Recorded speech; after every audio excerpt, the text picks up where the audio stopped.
जेव्हा 11वी-12वीसाठी KTHM नाशिक येथे होतो, तेव्हा माझा एक रूम पार्टनर होता. ही घटना त्याने मला सांगितली होती. गुरुनाथ पाटील त्याचे वडील. त्यांच्या बाबतीत घडलेला हा किस्सा. आता हा किती खरा आणि किती खोटा हा त्यांनाच माहिती.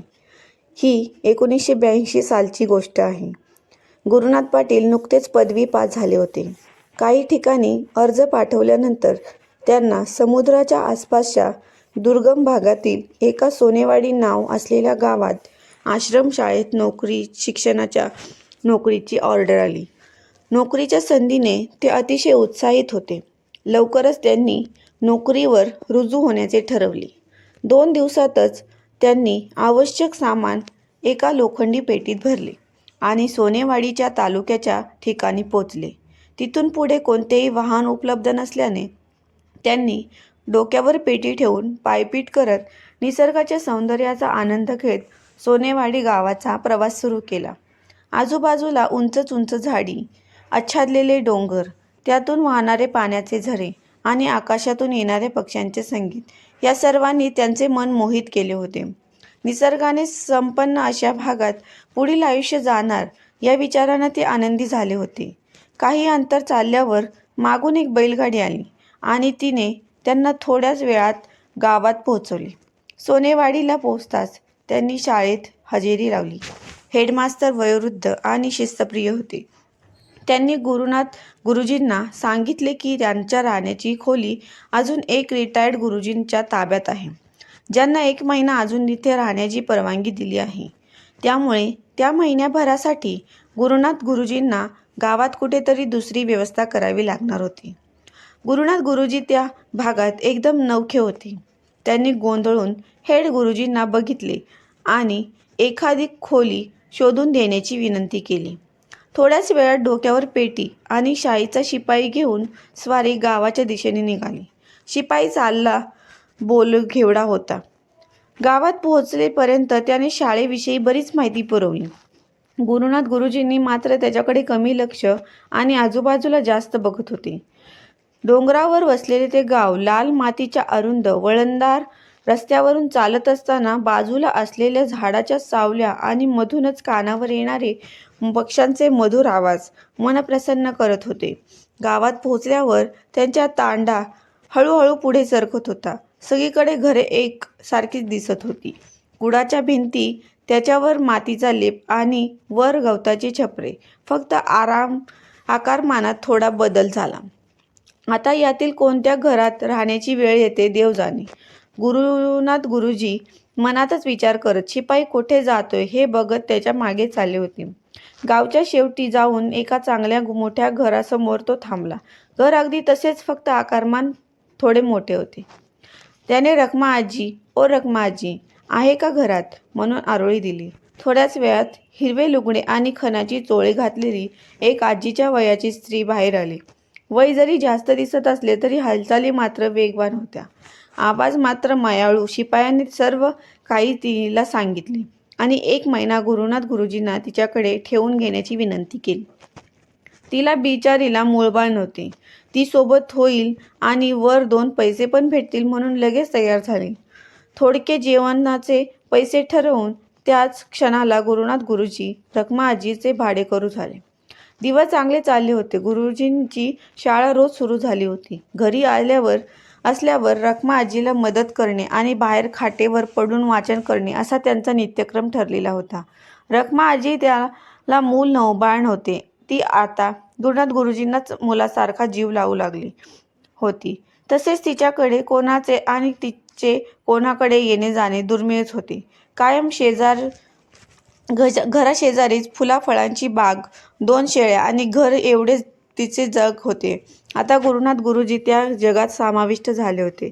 शाळेला सलग 4 दिवस सुट्ट्या होत्या. गुरुजी सकाळ सकाळी आंघोळ उरकून बाहेर येऊन वाचन करत बसले होते. नेमके त्याच दिवशी दुपारी रखमा आजीकडे पाहुणे आले. गुरुजी घरीच असल्यामुळे त्यांना 2-3 चहात शेळीचे दूध केव्हाच संपले होते. शेजाऱ्यांच्या काकूकडे चांगली मोठी गाय होती. गाय दुधाला पण बक्कळ होती. घाईघाईने रखमा आजीने पातेल्यात घेऊन शेजारी गेली.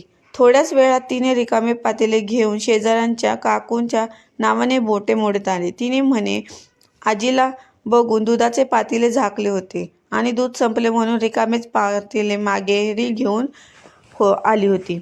गुरुजी आजीला शांत केले. झाले गेले सोडून आजी पाहुण्यांशी गप्पा मारत बुडून गेली. तो दिवस सरला. आजीचा राग निवळला होता, त्यामुळे गुरुजींनी विषय काढला नाही. ती रात्र सरली. दुसऱ्या दिवशी परत एकदा नित्यनेमाने गुरुजी सकाळ सकाळी आवरून बाहेर येऊन बसले. वाजता वाजता बाजूच्या घराकडे लक्ष गेले. तिथले काका आणि काकू गाईचे दूध काढायचा प्रयत्न करत होते, पण गाय त्यांना लाथ मारत होती. शेवटी वैतागून त्यांनी नाद सोडला आणि घरात निघून गेले. परत संध्याकाळी तोच प्रकार. गुरुजींना त्यातले काहीच कळत नव्हते, म्हणून त्यांनी त्यांच्याकडे दुर्लक्ष केले. दुसऱ्या दिवशी पुन्हा तेच, तिसऱ्या दिवशी पण तेच सुरू. संध्याकाळी तर एक वैद्य आले. बराच वेळ गायीच्या सडांना अनेक औषधे चोळत होते, पण गाय काही दूध काढून देत नव्हती. सड फुटायची वेळ आली होती, पण गायीला होणाऱ्या त्रासाने हंबरत होती, पण दूध काही काढू देत नव्हती. गायीची मालकीण त्या काकू रडत होत्या. गुरुजी सर्व टक लावून बघत होते. थोड्याच वेळात वैद्य बुवा वैतागले आणि काहीतरी बोलत त्या काका काकूंना घरात घेऊन गेले. काही वेळानंतर ते माघारी जाताना दिसले. अंधार पडत आला होता. गुरुजी घरात यायला उठले. गुरुजी, ओ गुरुजी, वाईच इकडे येता का? त्या शेजारच्या काकांनी गुरुजींना हाक मारली. गुरुजी त्यांच्याकडे गेले. गुरुजी, आजींना एक विनवणी करशाल का? काका म्हणाले. काय विनवणी करायची आहे आणि का? गुरुजींना काहीच कळेना. अहो, त्या दिवशी ह्या येडीने घरात दूध असून आजींना परत पाठवले, त्यामुळेच आता तीन दिस झाले गाय पार मरायच्या वाकून आलाय, पण दूध काय देईना. काका तळमळीने बोलत होते. अहो, मी एक गुरुजी आहे आणि आजी काय करतील याच्यात? त्या पण काही डॉक्टर नाहीत. आजीला किंवा एखाद्या वैद्याला दाखवण्यापेक्षा तालुक्यावरून डॉक्टर बोलवा. गुरुजी घराकडे निघत बोलले. तेवढ्यात तो पटकन उठला आणि गुरुजींचे पाय धरून रडायला लागला. गुरुजी, असं नका करू. तुम्ही फक्त एकदा आजीला सांगा, चूक झाली म्हणा आमची, पुन्यांदा नाही होणार असं सांगा आणि माफ करायला लावा. बोलताना तो पाय काय सोडत नव्हता. ये मंगे अन ते दुधाचं भागुलं गुरुजी, हे घेऊन जावा आणि फकस्त एवढीच विनंती करा आमच्याकडनं आजीला. दुधाने भरलेले पातेले गुरुजींच्या समोर करत तो बोलला. गुरुजींना तर काहीच अर्थबोध होईना. ते कसे तरी त्यांना टाळत घाईघाईने घरी पळून आले आणि एका कोपऱ्यात बसले. रखमा आजीने त्यांना भूक लागली का विचारले. ते नाही म्हणाले. त्यांना एकतर अजूनही काही अर्थबोध होत नव्हता. कुठं गेलता रे इतका वेळ? तुला सांगितलं ना, अंधार पडल्यावर जास्त वेळ नाही भटकायचं. आजी मायाळू आवाजात दटावत होती. गुरुजींनी घडाघडा घडलेलं सर्व सांगितले. बोलणे ऐकून आजी चिडले आणि भांडायला जाईल अशी शंका होती गुरुजींना, पण ते बोलणे ऐकून रखमा आजी आले की नाही लाईनीत, मला पाहून पातेली लपवत होती का, असे म्हणत हसायला लागली. एका वेगळीच चमक तिच्या डोळ्यांमध्ये होती. आजी, काय झाले आहे नक्की? ते असे का म्हणत आहेत आणि आता तुम्ही असे का बोलताय? मला काही सांगाल का? गुरुजी मेटकुटीला येऊन बोलत होते. आजी पटकन उठून बोलली.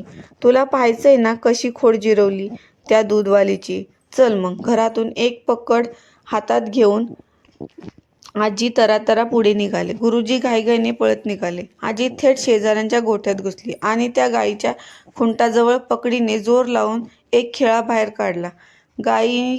गुरुजी गाईजवळच उभे होते. खिळा निघताच गुरुजींच्या पायावर कसले तरी थेंब पडायला लागले. गुरुजींनी खाली वाकून बघितले. गाईच्या सडातून दुधाच्या धारा लागल्या होत्या.